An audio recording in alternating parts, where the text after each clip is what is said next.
One of the most popular network TV shows in recent history was The Office. It was a comedy about the sales staff at a fictional paper company in Scranton, Pennsylvania called Dunder Mifflin. Now, almost 20 years since the sitcom first aired on NBC, a film crew from Erie is producing a documentary on the impact that show still has on Scranton. John Last has more in this edition of The Last Word.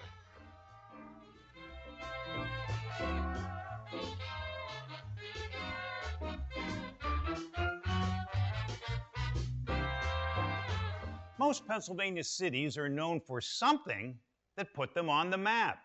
Erie is known for its maritime history. Pittsburgh for steel. Philadelphia is known for its role in America's independence.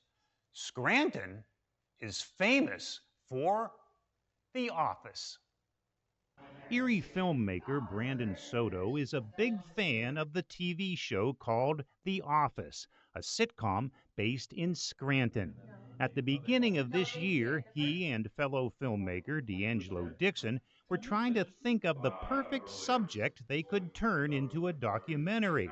Brandon came up with the idea to tell the story of The Office and the impact the television show has had on the city of Scranton. D'Angelo liked the idea. It's a very small and very similar town to Erie, and just how it was able to kind of have an economic boom based off of TV show's influence there. So D'Angelo and I started getting going with it.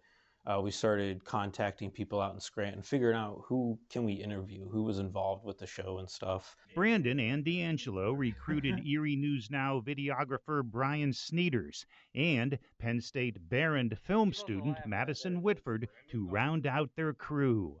The team spent a week in Scranton last June.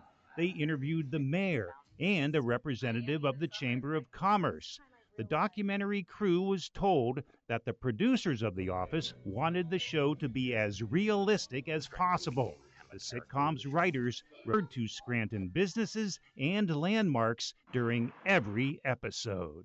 The show wasn't filmed in Scranton besides the opening credits, but I mean, all these things are real restaurants, the mall, even something as simple as like a street name. It's all really in Scranton. The crew from Erie visited Cooper's Seafood, one of the restaurants mentioned on The Office. Fans of the show from all over the world still flock there. Cooper's now has a huge souvenir shop based on The Office, where fans can purchase anything related to the show. There's also a large mural that makes for a great photo op. They come from all over the world. It's amazing. It truly is. The documentary will also include a visit to an Office fan convention held in Miami.